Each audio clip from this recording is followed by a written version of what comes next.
Mr. Keekly and his agent, Mr. Floyd, are here to discuss the potential switch from Adidas to Nike. With the use of spin selling, Mr. Long hopes to persuade the two into joining the Nike brand. So what is this spin thing, and as with any acronym, what in the world do the letters stand for? Each letter describes the type of questions that should be asked, starting with situational, then going on to problem, implication, and then needs payoff. This type of selling tactic is unique because the seller aims to be the one sticking to asking the questions. Let's watch and see as the sales call begins. Nice to meet you. Glad you can make it in today. Nice to meet you. I'm Alex Long and I represent Nike Athletics. Nice to meet you, Mr. Awesome. Long. So how was the ride over here?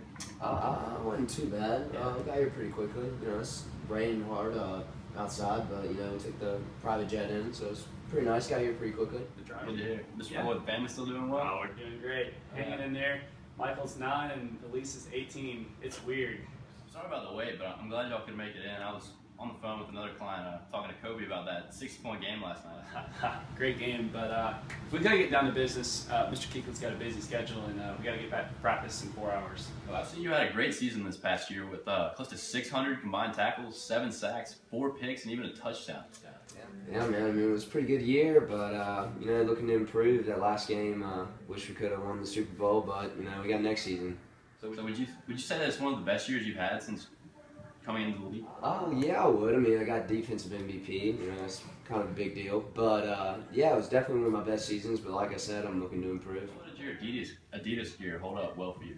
I mean, it was alright. I mean, they're paying me a lot to wear what they give me, but, you know, my cleats ripped multiple games, had to switch about every half. Didn't like a lot of the stuff that they gave me, but, you know, pays the bills. Lord, how do you feel about Luke's contract with Adidas? We're very content with it right now, I'd say. They've been with him ever since he started at the bottom. He's faced a lot of adversity through college and coming into the league, and they've been with him every step of the way. He's got a great pay with them right now. And the gear's good as well, so we're very content with it. As with every sales call, it is important to relate with the buyers in the beginning, which Mr. Long did a great job of by asking about his family and other aspects of their lives. The main aspect of this polite talk is to make sure to keep it short, since both parties are there in order to get a job done. After that, Mr. Long starts the conversation by gathering information about his client through inquisitive questions. These are called the situational questions. These questions are asked in order to obtain more information about a client. In this case, it is Mr. Long trying to get more information about Mr. Keekly and his current commitment with Adidas. During the situational questions, the seller has to be careful that he does not ask too many questions so that the buyer or potential client does not get bored. Most of the information should be researched before the meeting so that the seller doesn't seem unprepared. In this scenario, Mr. Long asked a series of 4 questions that uncover the relationship Mr. Keekly has with Adidas and just trying to get a feel for how deep his ties are to the brand. The next scene is the most important part of the sales call. Let's see if Mr. Long pulls it off. I'm sure being a player in the NFL, you've heard about multiple injuries, but are you aware of how many of these have actually been Adidas athletes? Yeah, I mean, I've heard about Kevin Ware in the NBA and D. Rose. Oh, yeah, Derrick Rose, who won't be able to walk when he's at age 30. Well, it's more than just them. I'm sure you've know of RG3, Reggie Bush, Frank Gore. All of these players have been wearing their shoes and have suffered career-changing injuries. They've never been the same. Yeah, that's true. I mean, that is true, but like you said, Adidas has been with me since draft day, since I got picked, so. In a league, do you know that the average career length of the NFL player is about 3 years? Do you think you're looking at an average NFL player? He's an All-American. Anything could happen out there in this league. More and more concussions are happening each year. We're just looking for his best to protect him as much as possible. Yeah, I can appreciate that. I mean, I'm trying to be in the league as long as I can. I'm definitely trying to make it to the Hall of Fame one day. I'm right there with you too, buddy. You said something earlier about having to switch your cleats constantly. Are you aware that our athletes keep their cleats for the majority of the season before making a change? Oh, wow, I did not know that. Yeah, it'd make it a lot easier not have to switch cleats twice a game. Yeah, seriously, though. I'm sure. Now on to the P. Problem questions are crucial in exploring the problems, difficulties, and dissatisfactions with the current product or brand. If Mr. Long can't get Luke and his agent to think of their problems, there would be no need for a change or a business relationship. As seen in this scenario, Mr. Keekley and his agent were unaware that the majority of the injured athletes were the ones that used Adidas equipment. No pro athlete wants to experience an injury, and Mr. Long does a great job associating Adidas with injuries in Mr. Keekley and his agent's minds. Problem questions should be the largest portion of a sales call because the buyers must realize that they are in need of a change. Now let's see Mr. Long deepen the problems for the buyers. I'm sure you want revenge on that Super Bowl next year, don't you?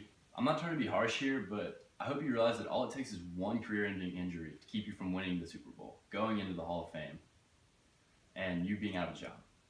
I mean, I guess that is true. I've always looked for the best interest in my family and for Luke. And right now we're content, but I definitely see improvement in his career. We have just witnessed Mr. Long utilizing the implication questions part of spin selling.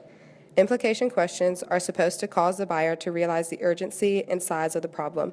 It can also create a sense of sadness in the buyer's minds. In this scenario, the realization is the time Mr. Keekley has left to play in his career at the NFL level. The seller, Mr. Long, wants his client to think and feel like he can have a longer and more prosperous career if he switches over to Nike. The questions Mr. Long asks causes Mr. Keekley to really think about how big of a deal a sponsor can be to his career. Making a small problem seem big is a characteristic of implication question. Implication questions are also great for large sales like this one. Switching from Adidas to Nike is not something that is taken lightly in the NFL world. Let's watch further to see what Mr. Long will do next. Along with Nike being a safer brand, you realize how much more recognition you would get around the league as well as amongst fans? I mean, I guess that is true. They are the leader. I say Nike sits on top, and where we're at right now, there's not a whole lot of room for improvement, and we're always looking for Luke's best interest. So I do think that they all would benefit a lot. Well, not only are we planning on giving you better equipment and making you less injury prone, but we are going to be able to give you a fan base you've never had before. We will make you the public image of Nike Athletics and the NFL. Need payoff questions are used to build up the positive elements of a solution that prevents any unfavorable perception from customers. They ask about the value or usefulness of solving a problem. Need payoff questions accomplish two things. They get the customer to focus on the solution rather than on the problem, and get the customer to tell you the benefits of whatever you're selling. Mr. Long's questions get Mr. Keekley and Mr. Floyd to realize the benefits that Nike offers, such as decreasing his chance of injury and gaining recognition. These questions have a very strong correlation to the success of a sale. And Sounds great to me. we brought you these custom Nike trainers for you, and Mr. Floyd, we didn't leave you out either. Look at It's a that. Panthers jersey. Wow. All you have to do is sign on the dotted line, and we'd love to have you on Team Nike. Yeah. Where is this? Beautiful. This just in, Luke Kuechly will no longer be sponsored by Adidas. He signed a lifetime partnership with Nike. And we are joined now by Panthers middle linebacker Luke Kuechly, who I should say congratulations to on your new contract, Luke. Thank you very much. Thanks for having me, too. Who was the first person you called or texted? I called my dad, then I just called my mom. So those are the two important people that have helped me get to where I am now. So you got to make sure you call those guys and make sure they're aware of the situation. And you know, a lot of credit goes to them getting me to where I am now, and I really appreciate it.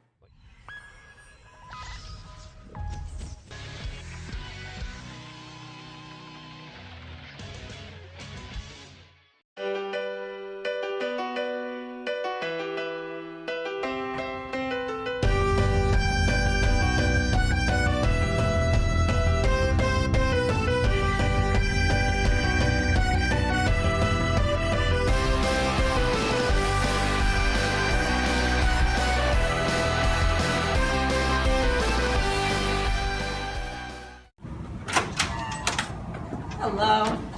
Hi.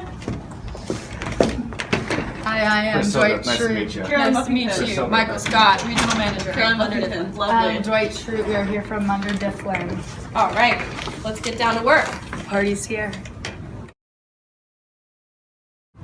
So we are from Munder Difflin, and I'm Michael Scott here to tell you why you are paying way too much for your paper and not getting the quality you should. This is not what Munder Difflin should be saying. This type of statement puts the buyer on high alert before the buyer has even recognized their need for a new paper supply company. In the first stage, we should be using situation questions. These types of questions help the sellers familiarize themselves with the company's business structure. Situation questions should not be overused as to not irritate or annoy the buyer, but should collect facts and background data about the buyer's current state. So what kind of paper supplier are you currently buying from? Well, we're in a contract with Office Max, but it's ending within the next month. Question. What kind of prices are you paying for your paper? We pay $150 per pound right now, but it's really adding up because we buy over 100,000 pounds a year, so it's expensive. I bet. What kind of relationship do you have with your supplier? Well, it's as you know, Office Max is a huge company, so we tend to deal with different salespeople each time we make a transaction. But sometimes hard to deal with since it's a very impersonal relationship with the company. Question. If you were to buy paper from any superhero, what superhero would it be? During the investigation stage, Munder Difflin should not be asking superficial questions that don't teach them anything about Clemson's paper dilemma. The second stage should be using problem questions. These questions are more about getting an idea of the implied needs of the buyer. These problem questions are necessary in order to help the buyer recognize a problem, in order for you to show them that you can solve their problem. Did you know that your paper supplier is one of the most expensive suppliers in the region? Wow, I had not realized that, but yeah, it seems like their cost has been going up for the past few years. Did you know that it cost Office Max $15 to ship to you all, when it only cost Munder Difflin $12? That's a huge difference, especially considering how many pounds of paper we buy and the excessive shipping costs. How long does it take Office Max to get their deliveries to you after you place your order? Usually about 5 days, but if we order within the business week. But if we order on the weekends, it usually takes a couple extra days. Does Office Max have an overnight delivery option? Unfortunately, no, they do not. Interesting. What do Clemson students think of the quality of your paper? Besides the occasional paper cut, ooh, the paper is rather thin and the ink sometimes bleeds, but just unfortunate for students when they're printing out papers and other assignments. So have we sold you? Are you going to buy from Munder Difflin? In this stage, demonstrating the capability, the seller wants to make the buyer think about the consequences of not changing their paper resources. You should not ask a question like Michael just did because it's too aggressive by pushing the product on the buyer. The third stage should be using implication questions. The purpose of implication questions is that they bring a problem to the attention of the buyer that they didn't even know they had. These questions should help the buyer recognize a need. They should be asking questions that will get them a deep understanding of what the company's problem is and how they can provide a solution. What do you think are some of the consequences that are going to result from using this lower quality paper? I think that we'll eventually lose some money if we continue with Office Max because their prices have become increasingly higher over the past few years. Are there other areas of Clemson that you could use the money you'd save by switching to Munder Difflin? Well, we could use the money to offer more scholarships to students as well as fun organizations on campus. It would be great to have a little extra money to give back to the students who make our campus so extraordinary.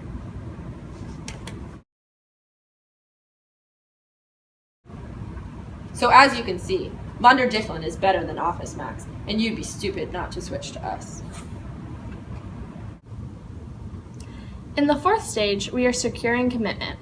We should be wrapping up the sale by showing the buyer we have exactly what they need.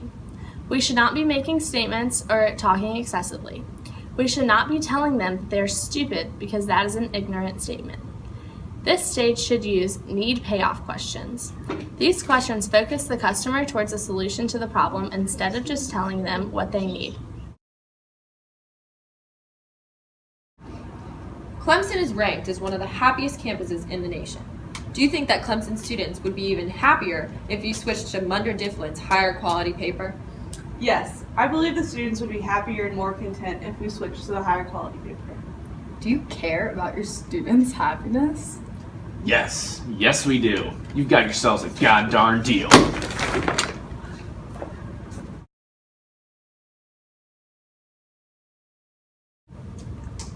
So as you can see, the seller uses situation questions to establish a context, leading to problem questions so that the buyer reveals its implied needs, which are developed by implication questions, which make the buyer feel the problem more clearly and accurately, leading to need payoff questions so that the buyer states explicit needs, allowing the seller to state benefits which are strongly related to sales success.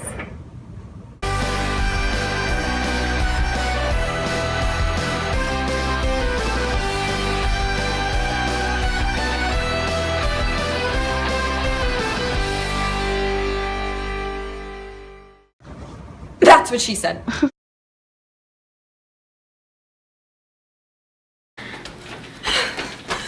Oh my gosh, I'm so late.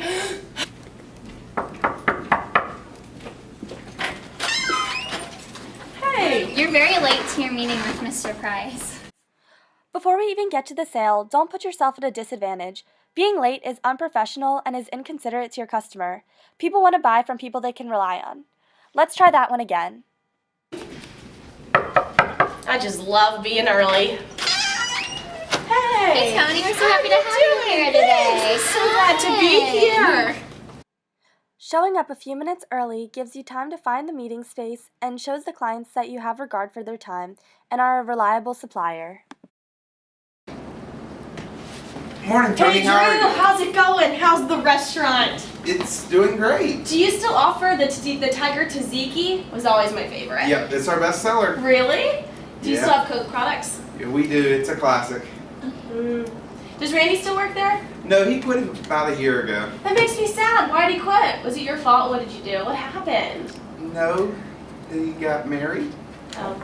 Tony opens up the situation by referring to a past meeting, which is good. However, Tony asks the customer too many situation questions which stray from the topic at hand.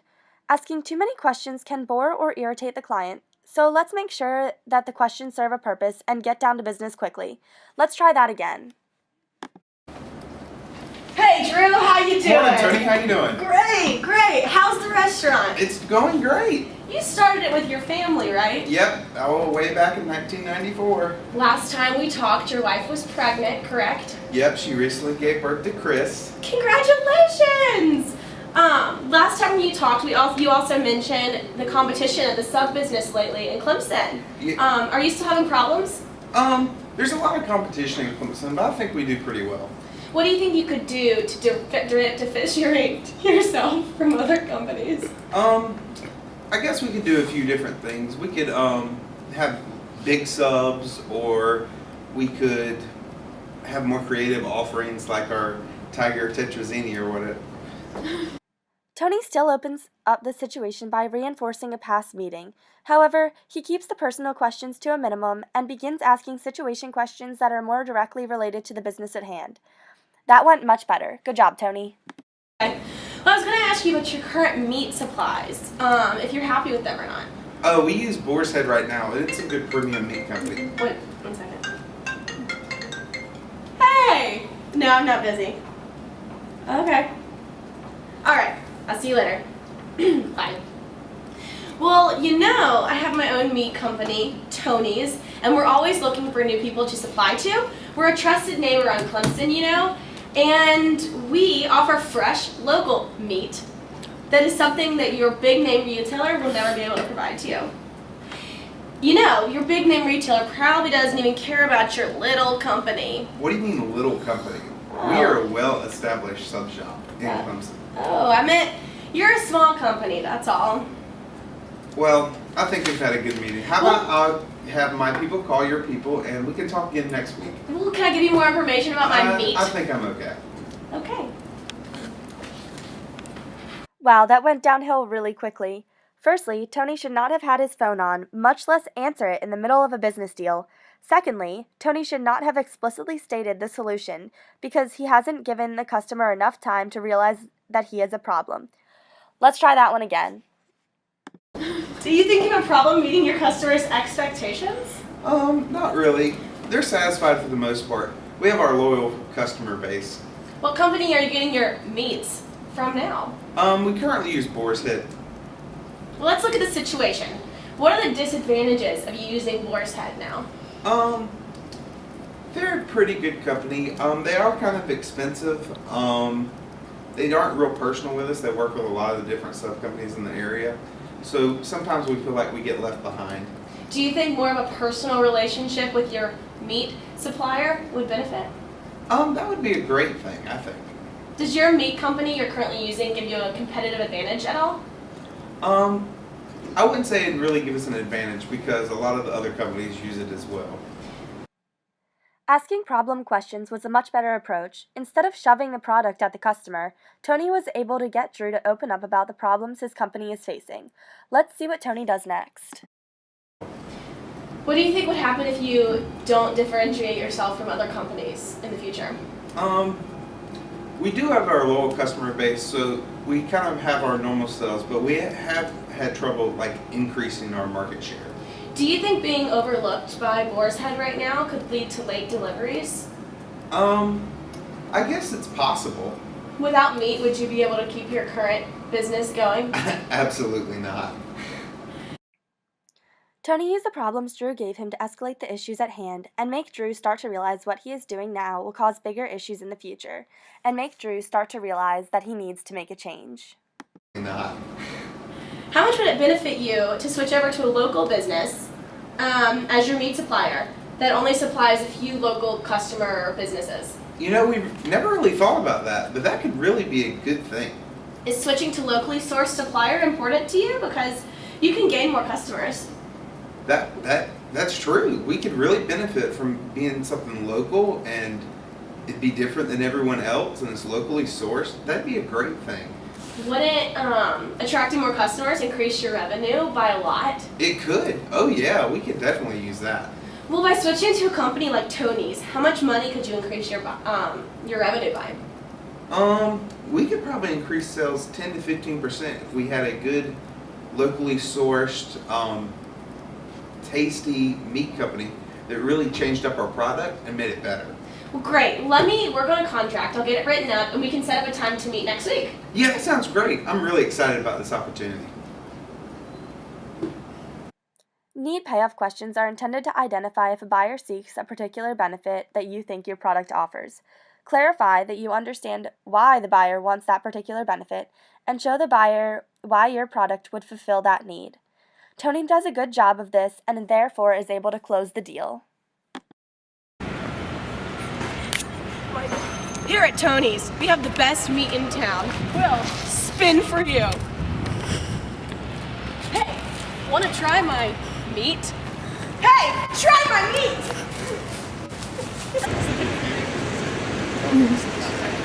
Try my meat! What's up? Try my meat!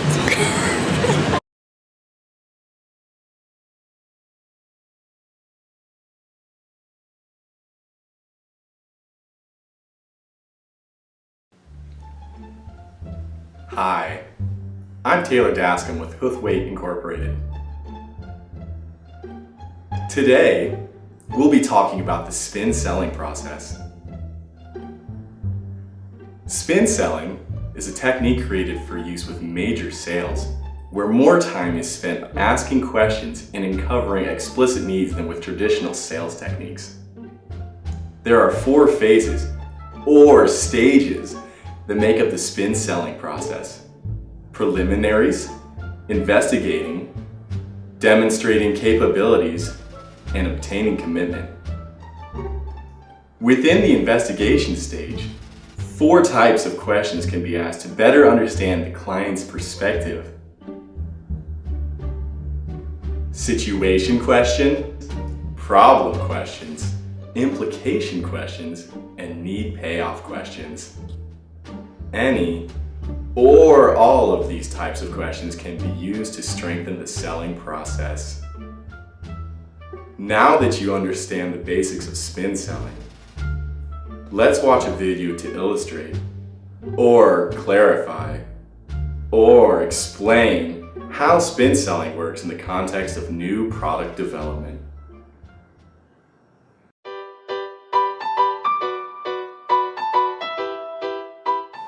Hi Casey, how are you? Good, Megan, how are you? Good, good. Good to see you. Nice to see you again too. How's everything been going? Good, everything's been Been great. busy around here? Yeah, a little bit. How are the husband and the kids doing? Good, they're doing wonderful. Good, awesome. Yeah. So last time we met, we went a little bit over your product line, and I just thank you for meeting with me today. I just wanted to go a little bit more into detail about that and have some questions for you. Yeah, no problem. Okay, awesome. Before any selling can take place, the seller needs to introduce herself and begin the conversation. These warming up events take place in the preliminary stage. Remember that the purpose of preliminaries is to build the buyer's trust, so be as likable and trustworthy as possible. Now Megan is ready to start asking questions and uncovering the seller's needs in what we call the investigation stage.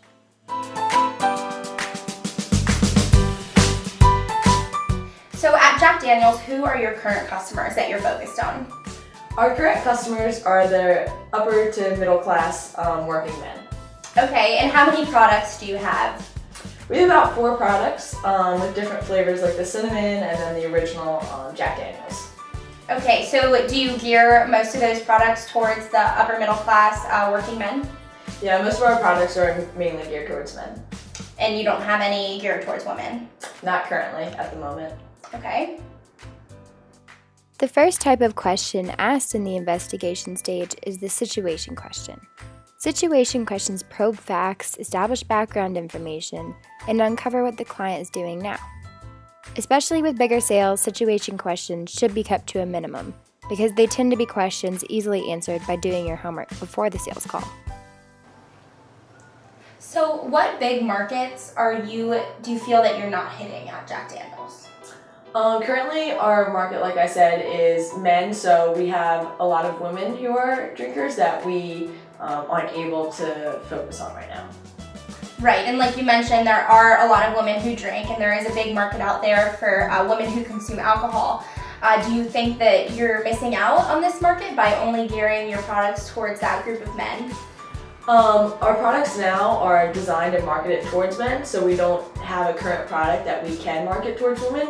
So we are missing out on that demographic, but we don't have a solid option to market to them currently. After the initial situation questions, Megan moves into asking Casey some problem questions. Problem questions are exactly what they sound like. They reveal client problems, difficulties, or dissatisfactions, essentially uncovering the client's implicit needs. While it can be tempting to spend a lot of time asking these questions, it's not very powerful in major sales situations. Use these questions sparingly and transition into implication questions quickly. So today, women are making up a large majority of alcohol sales. Do you think this will impact the Jack Daniel's brand at all, that you're not really tapping into this market at all? I think in the past we've focused on men, and that has been very beneficial for us in that market. It does look like in the future women are creating a large percentage of those sales, so we will need to start to look to get a product to aim towards them. Right, and I know you know there are other companies, for example, Fireball, who are marketing more towards women and becoming very attractive to women because the taste is a lot easier to handle. So they're getting a lot of business from women. Are you threatened at all by these other brands? And do you think competitors will start to take over the whiskey market? I think it's definitely something we need to watch. We do dominate for males, but we, like you said, don't have a flavor or a taste that women prefer right now. So I think it's definitely a big area that we need to look into tapping into. Implication questions are easily the most crucial element of the spin selling process. These questions help clarify the consequences of the problems uncovered by the problem questions. In turn, the seller increases the client's perception of the proposed solution's value. The key here is to identify a problem that the buyer, Casey, thinks is small and turn that into a big enough problem that she feels the need to act. This is where the majority of your time should be spent in the spin process. So do you think adding a product to your line that's more directed towards women would increase your profits? I think it would be a good opportunity to explore, and it could have the benefit of increasing our profits, but we want to keep that brand image of Jack Daniel's intact. So if you had a product that you could market towards women and still keep that brand, that Jack Daniel's brand image, would that be something that you'd be interested in? Yeah, definitely. The last step of the investigation stage is to ask need payoff questions, which essentially turn the implicit needs uncovered in the problem questions into explicit needs. Need payoff questions probe the value, usefulness, or utility that the client perceives in a solution, and they're strongly linked to success in major sales situations.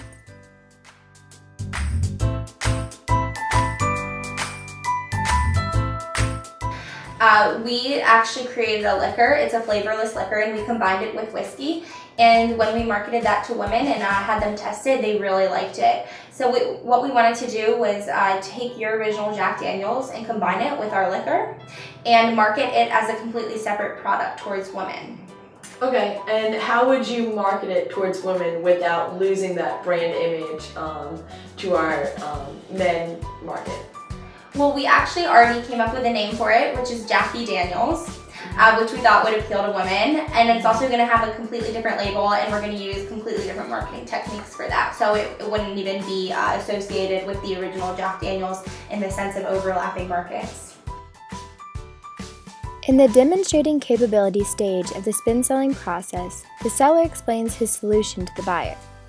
It's important the seller be specific in explaining the benefit the client will acquire through this proposed solution rather than implementing another solution.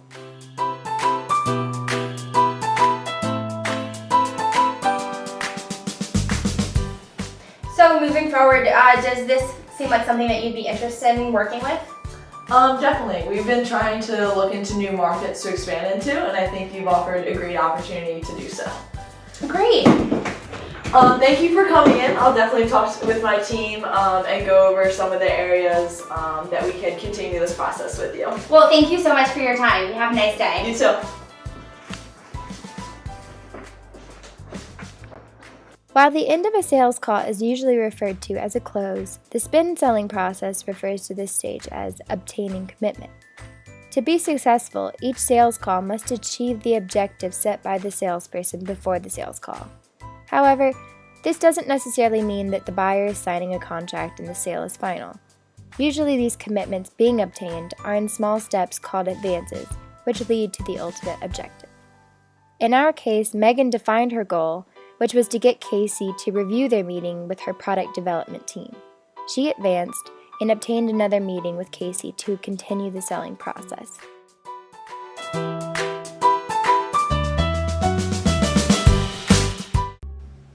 Hi, Taylor Datscombe with Huthwaite again. Through this example, we've defined what each stage of spin selling consists of.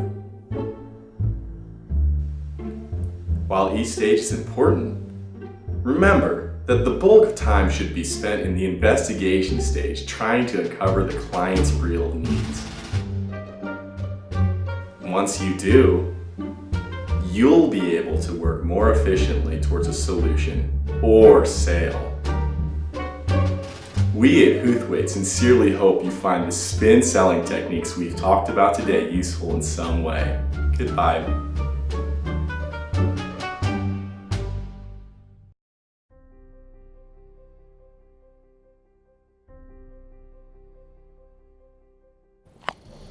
The first stage of spin selling is the preliminary stage. These are the warming up events that occur before the serious selling begins. The purpose of this stage is to build trust with the buyer. In order to establish this credibility, you must be likable, trustworthy, and have a relevant expertise. Let's see how the seller handles this stage.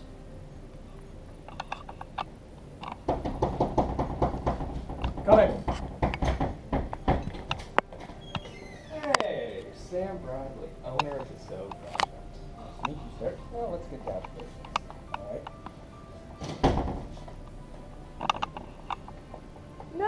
No. This was all wrong.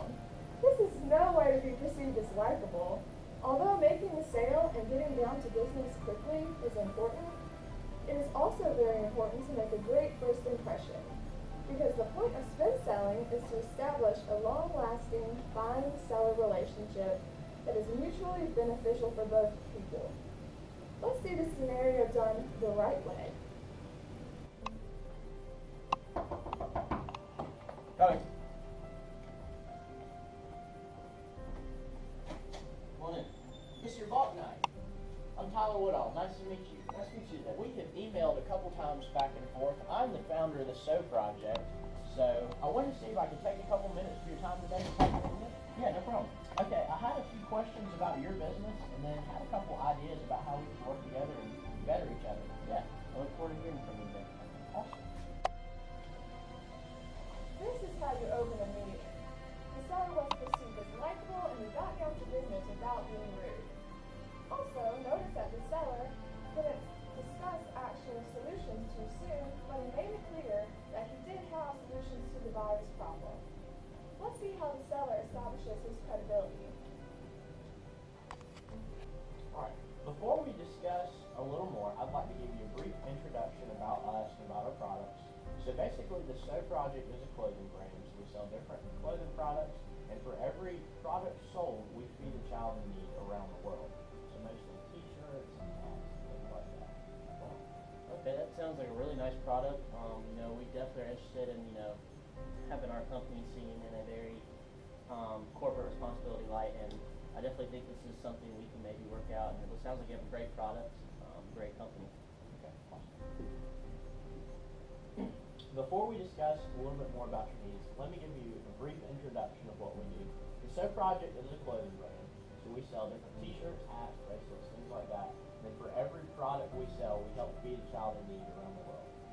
Wow, this sounds like a great company and product so far. Definitely something I can see myself and our company being a part of, because we too and myself love to serve others. This is great. The buyer and seller have established a relationship because they found something that they have in common. The seller also builds trust and credibility because he shows how passionate he is about the product. Now we're going to begin to the investigating stage. This is when the seller asks the buyer a lot of questions to figure out information about the client. The questions are situation, problem, implication, and need payoff. So, Major, you know that millennials are a huge upcoming market. Are you aware that in the next 5 years they're going to have $1.3 trillion in spending power? No, we were not aware of that. Do you have any plans towards marketing towards this group and towards marketing specifically towards millennials? We have no plan exactly for them in place. We, again, like I said, go for mostly current college age students. Okay. And I see that your products, you tend to have the higher end. I understand you need to uphold quality. Do you have any plan on how you're going to beat your competition in displaying quality and also displaying why people should buy from you rather than somebody like Nordstrom who do have corporate responsibility policies? Well, possibly, like a new product line or something, but as of right now, we simply can't do something like SO Project is doing and give away half our shirts with a shirt for each proceedings going to a charitable organization with the product lines we have now. Okay. So, I understand that, but I also believe that the SO Project may be the solution for you. Do you have any current brands that you think are branded towards corporate responsibility and towards helping others? Unfortunately, we do not. As like we said, we don't have anything exactly like the SO Project where we give away a shirt for every other one we sell, but we do try to be charitable work just through other outlets. We don't do it through our product lines. Well, like I said, I believe that the SO Project may be the solution for you. It's known as being a stylish and functional brand. The t-shirts and hats are extremely comfortable and fashionable.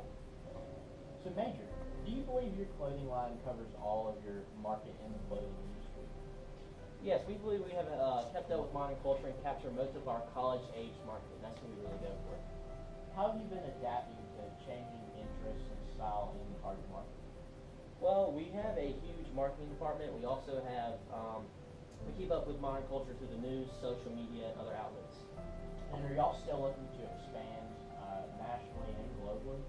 Yes, we are actually trying to build new stores every day. We're expanding out of the southeast, and we eventually have a global picture to go internationally as well. Oh, wow. Well, I noticed on your website, y'all don't have much about community service and ways you give back. Do you think there's more people that enjoy companies like that, or do you see yourself trying to be more like that? Well, I am aware of the importance of community service and corporate business responsibility, and I mean, we do try to help out where we can. Okay. And also, from looking at your website, the local stores don't seem like they're doing any kind of individual marketing to show that you're doing that. Do you agree with that? I mean, I guess, but I mean, what we feel is most important is our product, and we also want to have a very good product for branding to our college-age students. Okay. I agree your product must uphold the image you guys are trying to show to the college-age market, and how are you competing with your other competition to show your interest in social responsibility and competing with the competition? Okay. Well, we do believe that the SO Project may be the solution for you. Our hats and our shirts are known for being extremely comfortable, stylish, and functional. So let me ask you how much it would cost to add another clothing line in your inventory. Well, we're adding new product lines every single day, or not every single day, but quite often, and so adding a new product line would not be too much of an expense on our bottom line. So I can definitely see this maybe as a possibility. Do you think that adding another line, if you're able to capture another part of the market, would be beneficial to you? Of course. We want to expand our market as much as we can. I'm sorry we had to move offices. My supervisor needed a room for a board meeting, but please continue. I was very interested in what you were saying. Okay. Well, I personally believe that by working with the SO Project, you can kill two birds with one stone. One, you can show your social responsibility aspects of your business. You can show, hey, we care about helping children around the world, so we're carrying this product and helping this brand. And that will kind of show off as a good thing for your company. Another thing that you're going to be able to do is further capture market share of millennials. They're 89% more likely to buy a product that they interact with on social media. And our media has been growing by leaps and bounds across all kinds of platforms like Instagram, Twitter, Facebook, all of that. So we're having good interaction, and we'll be able to help drive possible customers into your store. Okay, so what you said, I mean, it sounds very interesting. Sounds like a very unique opportunity to kill the two birds with one stone. I'm just concerned with how much it would cost, like your manufacturing costs, and to put it in our product line. I know how we usually add shirts to our product lines, but I'm not sure going through another company that add their shirts what that cost would be. So, what are your price points of your products and your margin, your profit margin? We end up selling at about the same price as any of our competition, sometimes even a little bit lower. And then our margins for you would be at least 50%, so we're competitive with everybody else. So I think it would work great for you. Okay, I mean, they all sound like great benefits for the same or lower cost. That sounds fantastic. So, I mean, I'm very interested. Now we're going to move into the demonstrating capabilities section. And this is when the seller demonstrates that they have something worthwhile to offer. They also need to come up with a benefit statement. Finally, the seller must obtain commitment of some type from the buyer. The idea is not to impose unnecessary pressure on the buyer, but to create some sort of relationship for the future. It is important to move the process along in some way, or else the sale call was a failure. Alright, so I've really enjoyed our time together today. Do you have any other questions or concerns you'd like to ask? Not really. I've really enjoyed your time today. You seem to really have gotten to try to know our needs, and not all salespeople are as accommodating. You really want to see if you can help us out, but I think we can have a mutual benefit here. I don't know what you're thinking as well. Okay. Yeah, I would love to work something out. I try not to be just the typical salesperson. I try to be real relational, because that's how our brand is. We're not trying to push it off on somebody. We want it to be a brand that somebody wants to be a part of. Yeah, I can see that, Dave. You seem very proud of your brand. You really want to get your message out there, and it's just a great cause. It's a great company. Okay, I'm definitely super proud of it. What do you think are some of the options we have for moving forward? We want to start small. I don't want to be too ambitious with. I mean, it seems like a great product, but we want to start small. So I'm thinking maybe 1 or 2 stores in the local area. Put the product line in because that won't take too long or be too much on our bottom line. And I think let's see how what the results are, what the community reputation becomes, and how well the product does in the store. Okay, great. So, well, I'll get a quote typed up to you and send it on over. So thank you so much for your time today, mate. Yes, sir. I enjoyed the time today. I think we can both help each other. Here we are presented with 2 contractors who are trying to sell their building to Clemson officials in charge of architecture on campus. These 2 contractors at first have 2 different approaches of how to close a deal and make an agreement. Nate, an over-cocky, excited salesman who doesn't play by the rules, takes the stereotypical show me the money now approach. He was mentored by Blake from Glengarry Glen Ross and always wants to be closing, getting what he wants by bullying the buyer. Jessica, on the other hand, is well versed in spin selling and has attended many TED Talks and has even given some on the topic. Let's see how Jessica and Nate work together to identify the buyer's needs and create the sale.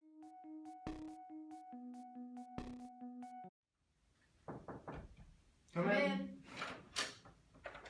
Hey guys, how's it going today? Good, how are you?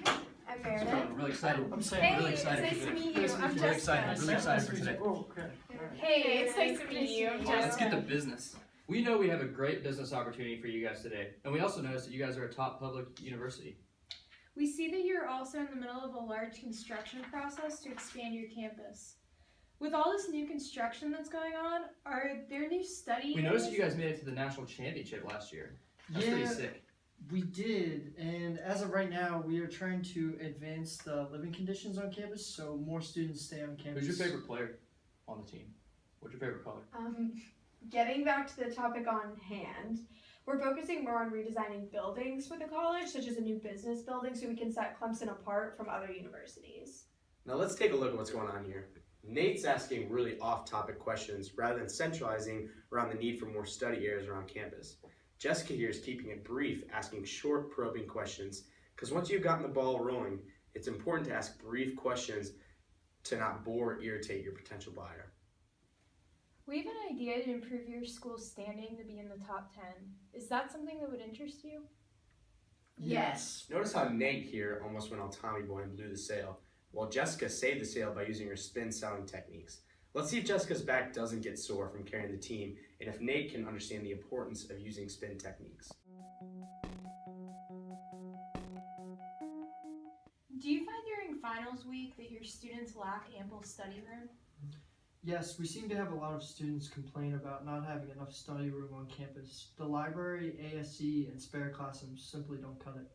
We have a lot of collaboration zones, but we just don't have ample space for quiet study zones. We have the solution for you. Here we see that Nate is very eager to solve the problem, but hasn't fully comprehended the root of the problem. He needs to ask a few more problem questions in order to fully understand the root of the problem. Let's see if Jessica can get Nate back on track and break his used car salesman technique. As we know, inexperienced sellers tend to not ask enough questions in order to understand the root of the problem. Can we have one moment, please? Of course. Thanks. You need to calm down and follow my lead. This isn't gonna work. You're trying to force things. Spin selling is what's gonna work. Just trust me. Sorry about that. Would more study space be beneficial for students who prefer silent floors? Well, we could definitely use more space, and I think it could be helpful to our students and increase their GPAs. You have a lot of construction currently happening on campus too, right? Do you think this expansion of the university could be improved upon if students had more access to study areas? I could definitely see how the lack of study space could influence our university negatively as the university grows. Here we see Jessica getting to the root of the problem and figuring out just what the Clemson officials need. Nate is actually starting to calm down, and some progress is actually being made in the sale.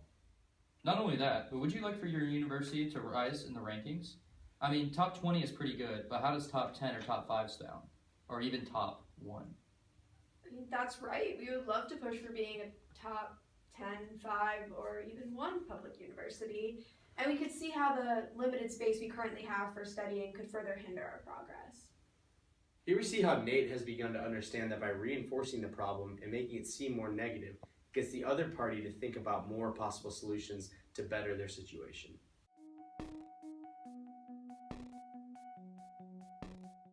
We found in an experiment conducted at Stanford University that the more space students have to study, the better they do on finals. Don't you want your students to succeed in upcoming years on their finals? Especially with all the new students coming in and the new student housing being built, don't you want to build more space to accommodate your growing student body? Here we see that Nate is beginning to get the hang of things, and both contractors are using the implication stage of spin selling. Absolutely. We want the best for our students, and clearly with the increase in student enrollment, we could definitely use more study space. Clearly, we're not putting our students' needs first. We're not giving them the proper tools they need, such as sufficient space for studying, to succeed. What if we drop out of the top 20? Not an option. Here we have seen how both contractors are getting the Clemson officials to open up and realizing their problems. They have created new anxieties that have pushed them towards the sale. Now they're using correct spin techniques and are ready to propose a solution.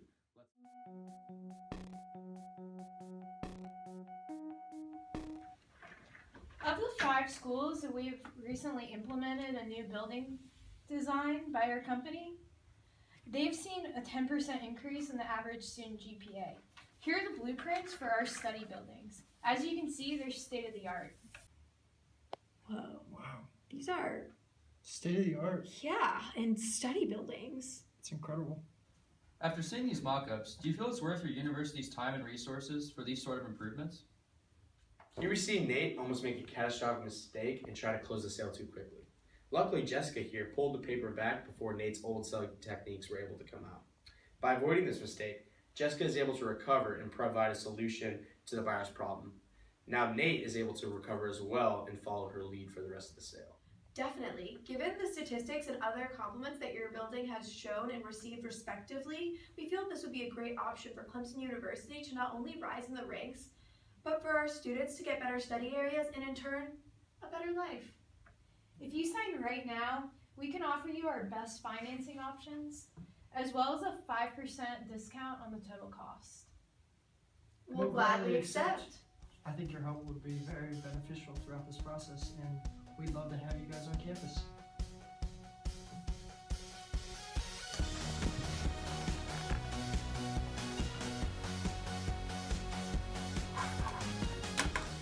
Here we've seen the 4 stages of the spin selling technique and how effective they can be. Although it might not be an unorthodox method, it has proven to be the most effective when closing a sale. We're excited to work with you. We're excited to work with you too. I agree.